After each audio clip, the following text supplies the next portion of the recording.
Hola a todos, hoy es la fiesta de la Asunción Corporal de María. Entonces, en este episodio, voy a hablar sobre cómo respondo a un argumento particular del silencio contra este dogma. Y en lugar de hacer una suposición, guiño guiño, solo les pediré amablemente que se suscriban a este canal porque realmente nos ayuda a crecer y llegar a más personas. Acabamos de superar los 0 suscriptores y puedes ayudarnos a llegar a 100, y puedo obtener una placa elegante de YouTube. Simplemente presione el botón de suscripción. Muy bien. Hace aproximadamente un año respondí a uno de los videos de Gaby Northland sobre la Asunción Corporal de María, pero desafortunadamente ese archivo se corrompió y perdí todos los elementos del vídeo. Solo pude guardar el audio. Entonces, para el episodio de hoy, estoy recreando una parte de ese episodio original y solo enfocándome en un argumento más general del silencio en contra de la suposición de Mary que hacen muchos protestantes. El argumento básicamente dice que María no fue asumida al cielo porque si lo fuera, entonces esperaríamos que los primeros padres de la Iglesia lo mencionaran. Pero debemos tener cuidado porque los argumentos del silencio pueden ser defectuosos. Un autor puede no mencionar algo, aunque todavía sucedió. Por ejemplo, Francis Woods es un historiador que defiende la afirmación marginal de que Marco Polo nunca fue a China porque el diario de viaje de Polo nunca menciona la Gran Muralla y las fuentes chinas no mencionan a Marco Polo. Pero los principales historiadores rechazan la afirmación de Wood de que era necesario que estas cosas quedaran registradas para que supiéramos que Marco Polo fue a China en el siglo XIII. Los apologistas protestantes tienen una carga de prueba similar cuando dicen que los padres de la Iglesia habrían mencionado la asunción de María al cielo. No puede ser apropiado para ellos hacer esto. Tendrían que demostrar que es necesario, o que los padres absolutamente habrían hecho esto, lo cual es un listón alto para el argumento del silencio. Un argumento que hacen es que cuando los padres hablan de suposiciones en general, mencionan a Enoc o Elías, pero no a María. Pero en muchos de estos casos, los padres tienen una razón para hablar específicamente de la asunción de Enoc o Elías al cielo, y no de otras personas que fueron asuntas, ya sea María o incluso otras personas santas del Antiguo Testamento. Así que echemos un vistazo a algunos de los textos que citan estos apologistas. Primero de Clemente, que está escrito entre el 60 y el 90 d.C., habla de Enoc, quien, al ser hallado justo en la obediencia, fue trasladado, y nunca se supo que le sucediera la muerte. Es cierto que María no se menciona aquí en Primero de Clemente, pero tampoco Elías, que se menciona más adelante en la carta, pero no sobre su asunción al cielo. Lo interesante es que un tal Clemente casi siempre cita el Antiguo Testamento como escritura. Y como mostré en un episodio anterior, los primeros padres de la Iglesia confiaban abrumadoramente más en el Antiguo Testamento como escritura en sus disputas con otros autores que en el Nuevo Testamento.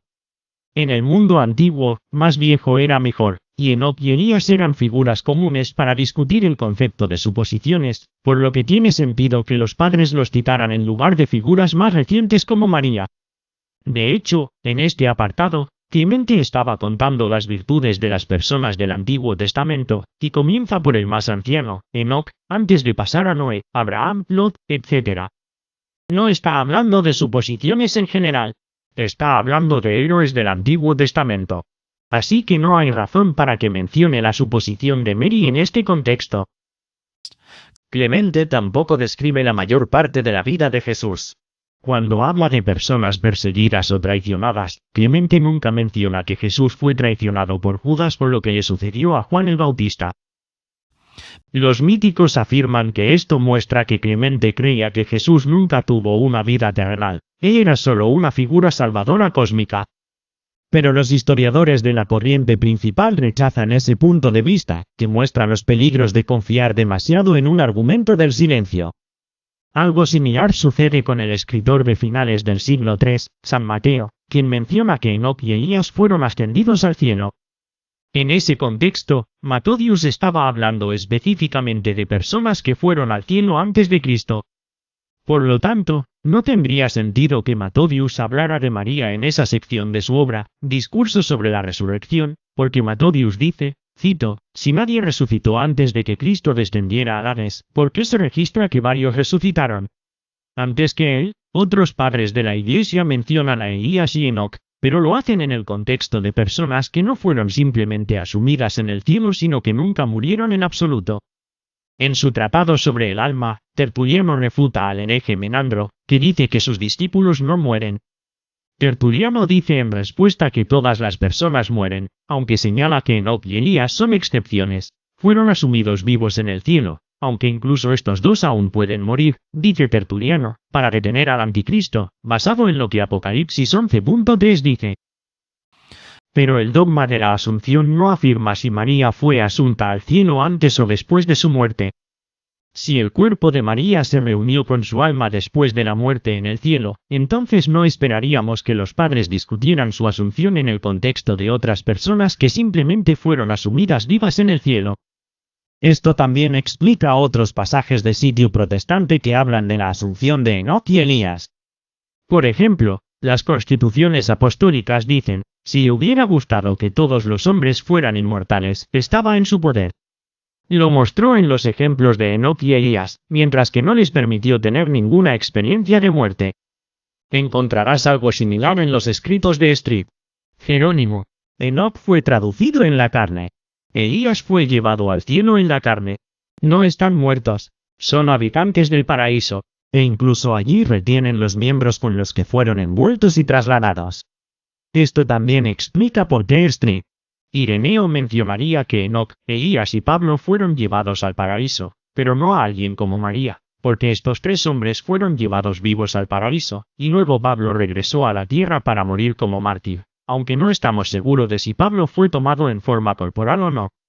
Ireneo está refutando a los que dicen que Dios no puede mantener vivas a las personas para siempre, o como él dice, a los que, citando, imaginan que es imposible que los hombres sobrevivan durante tanto tiempo.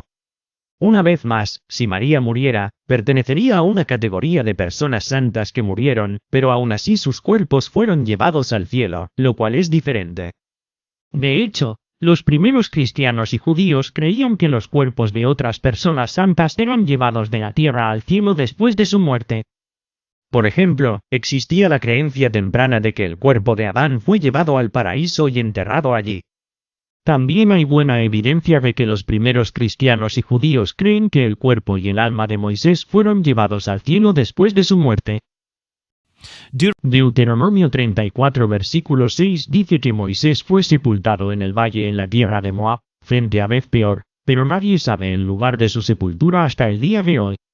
Sin embargo, Moisés se menciona en el Nuevo Testamento en el monte de la Transfiguración junto a Elías, lo cual es interesante porque Elías fue ascendido al cielo, y Pedro recomienda hacer una tienda para Moisés, lo que implicaría que Moisés también tenía un cuerpo físico.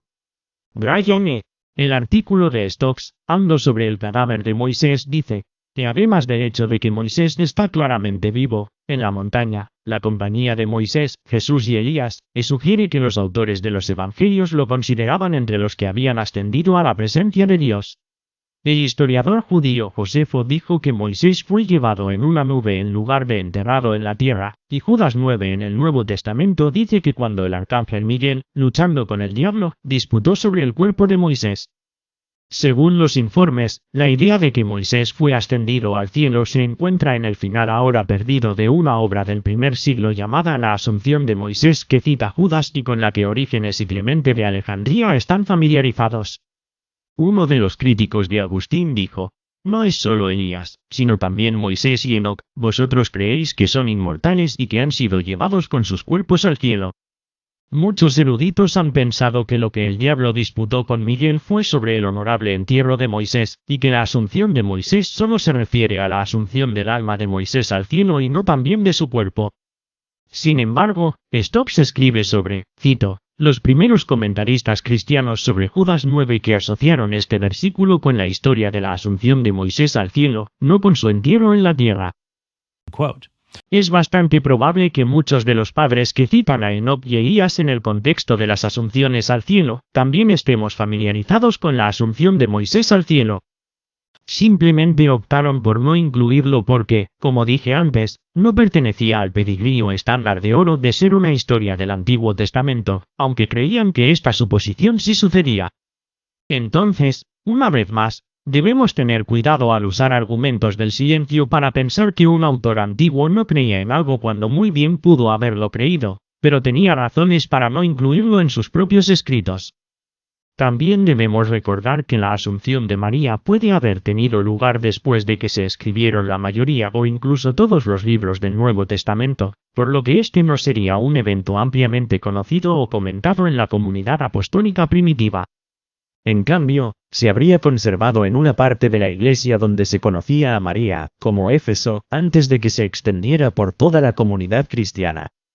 Sin embargo, quiero señalar que los datos que tenemos para la Asunción de María al cielo no son solo un curioso silencio durante la era patrística. También tenemos referencias tempranas positivas a la Asunción de María durante este periodo de tiempo. Stephen Shoemaker es un muy buen estudioso de la Asunción de María, o como se la llama en Oriente, su dormición, y los protestantes lo citan a menudo en contra de la Asunción. Recomiendo especialmente su trabajo sobre las narrativas de Palma.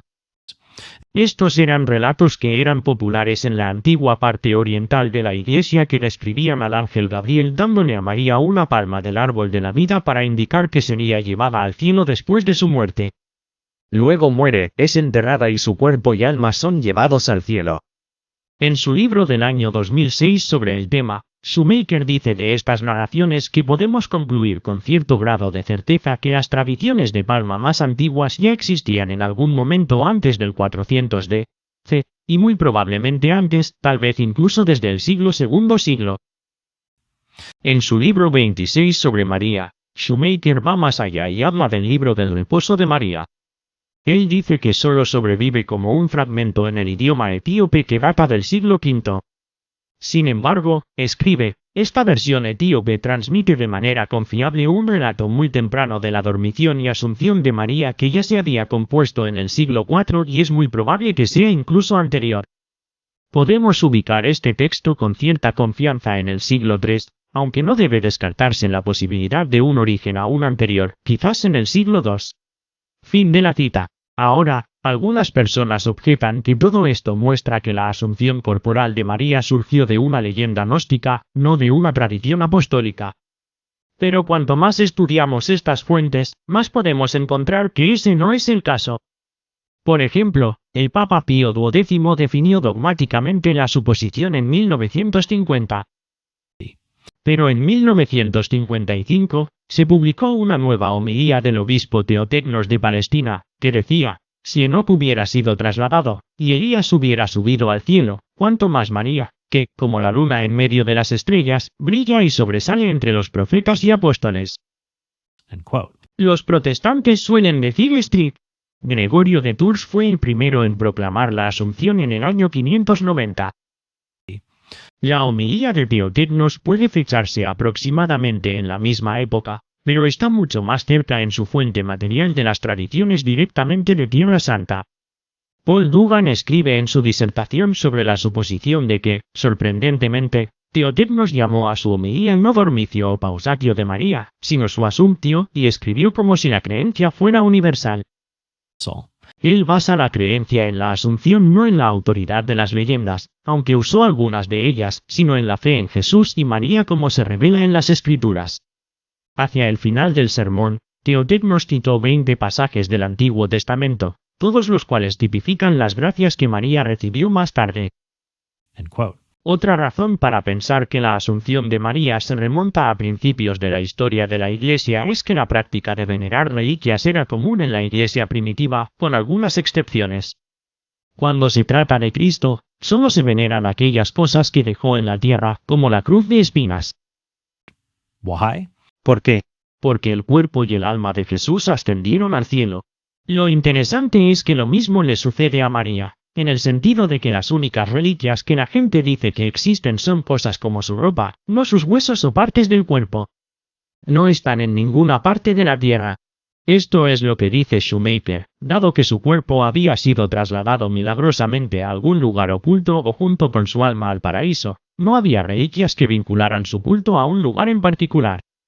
Por lo tanto, estas leyendas impidieron efectivamente que su culto se vinculara con una región en particular. San Efraín de Siria vivió a principios del año 300, y describe a María diciendo antes de su muerte: entraré en un momento en los verdes jardines del paraíso, y allí alabaré a Dios donde Eva cayó sin gloria. La mayoría de los eruditos dicen que el texto es demasiado vago para fundamentar una creencia en la asunción corporal de María, pero permítanme agregar un detalle de Shoemaker que es interesante. Él escribe: puede ser significativo, sin embargo, que nadie esté presente en el paraíso sin su cuerpo. La implicación de que nadie está sin cuerpo podría sugerir que uno debe estar encarnado para estar presente en el paraíso.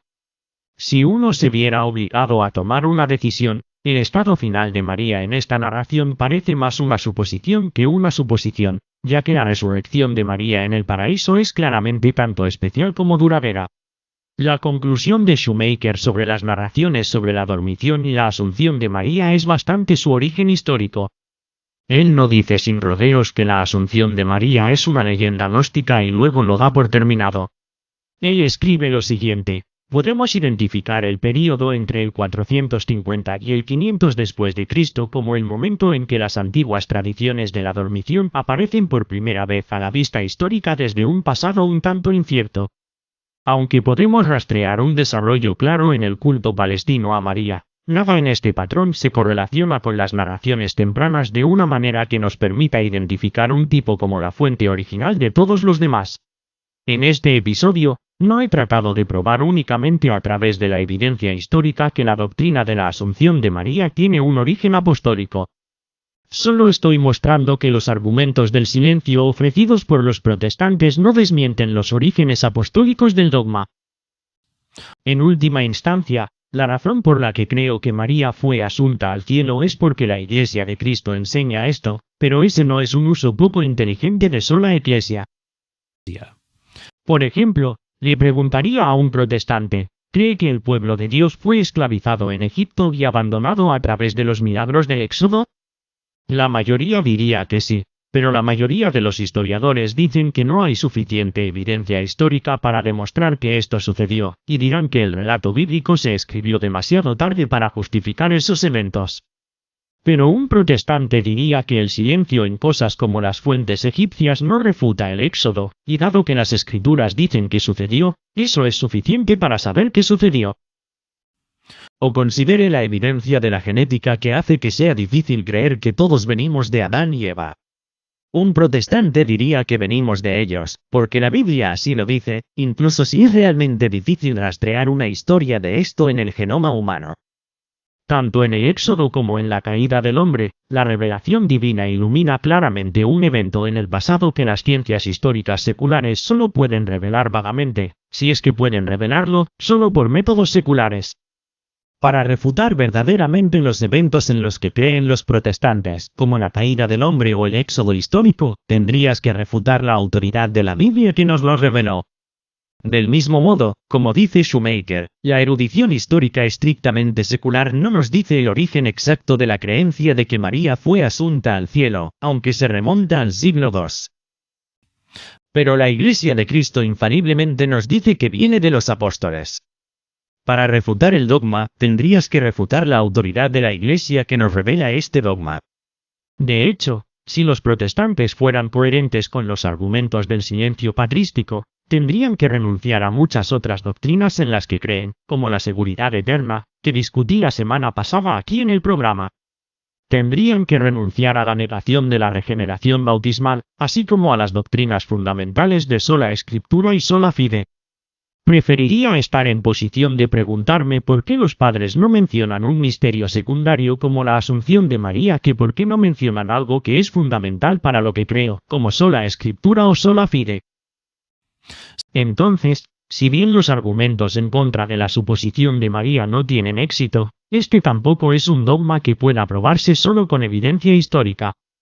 Para hacer eso, tenemos que volver a la naturaleza de la Iglesia misma, lo cual es apropiado porque el papel de María en la economía de la salvación nunca es atraer la atención vana sobre sí misma, sino llevar siempre a las personas a su Hijo, Jesucristo. Y su asunción corporal es señal de que, a pesar de que el cuerpo es muchas veces denigrado o maltratado en esta vida, tenemos la esperanza de saber que tendremos una existencia eterna, glorificada, encarnada con nuestro Señor para siempre, tal como la tuvo su madre. Esto con él desde que ella partió de esta vida terrenal. Así que espero que esto sea útil para todos ustedes y que tengan un día de fiesta muy bendecido.